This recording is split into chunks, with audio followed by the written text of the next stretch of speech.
ನೀರು ಹೋಗ್ತಾ ಇದೆ ಇಲ್ಲಿಂದ, ಈ ಕಡೆಯಿಂದ ಹೋಗ್ತಾ ಇದೆ ಅಲ್ಲ, ಅಲ್ಲಿ ನೋಡಿ ನೀರೆಲ್ಲ ಈ ಕಡೆ ಹೋಗ್ತಾ ಇದೆ.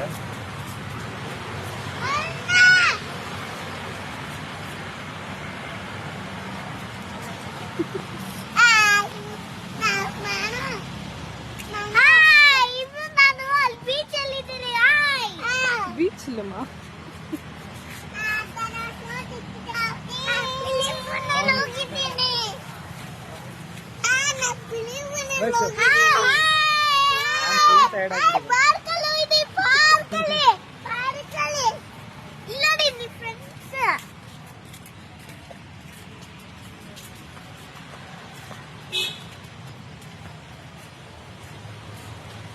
ತುಂಬಾ ಟಯರ್ಡ್ ಆಗಿದ್ದೀನಿ.